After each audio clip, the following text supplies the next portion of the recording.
The 11th pick goes to the Seattle Supersonics. That's a pick that would have belonged to Charlotte.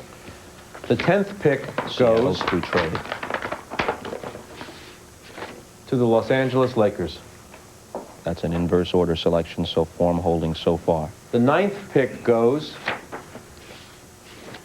to the Boston Celtics. That's where Boston would be according to inverse order of finish. The 8th pick goes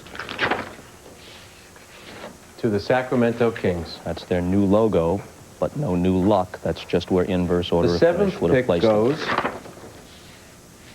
to the Los Angeles Clippers. So far, no surprises.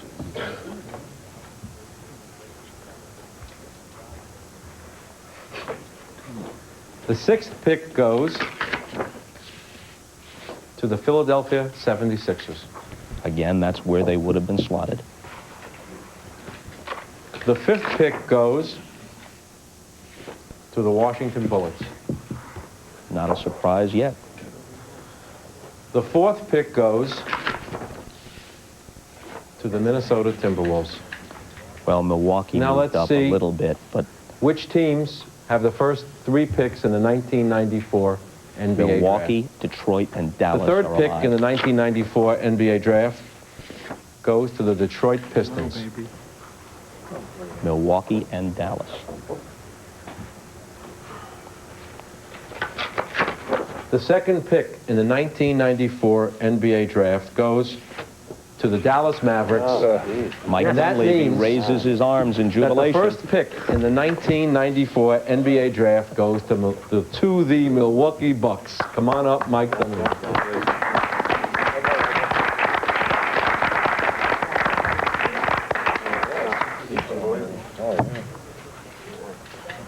So when we come back, we'll hear from Mike Dunleavy, the coach of the Milwaukee Bucks. Last year, with their first-round pick, they took Ben Baker out of Hartford, which proved to be a very inspired selection for them. Baker did well, and we'll talk with Dunleavy about their having the #1 pick overall after a message from Prudential and a word from the NBA.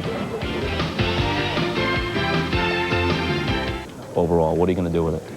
Well, I think from our standpoint, we need size.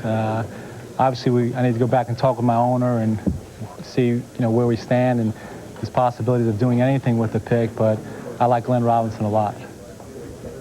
If it came down to Glenn Robinson and Grant Hill, would Glenn Robinson be the guy? I think what it comes down to is that in today's league and the way things have gone is that you need to interview players. You still need to sit down with them. You need to see and work them out. You need to talk with them because there's a lot going on with the amount of money that players are being paid right now. And I think character means an awful lot as far as in the selecting process. You want guys with good character. You want guys who, when they're paid all this money, it's not going to mean. I mean, I look at it the way I look at Magic Johnson. Is I know no matter what he got paid, night in, night out, he's going to be there to play ball. It's a draft rich in forwards and swingmen. You could also use a center. Any chance you'd trade the pick? I would never say never about anything as far as our position. My job as both coach and general manager is to make the best deal possible for our team. And I think in the time I've been in Milwaukee, we've looked at trades, we looked at free agents, and we looked through the draft. And those are 3 ways you build a better team. So we're going to explore all those areas. Obviously, you not only had a record poor enough to have a good chance of getting the #1 pick statistically, but the season really ended on a down note for you guys. You're in a tailspin as the season ended. Do you worry about a carryover?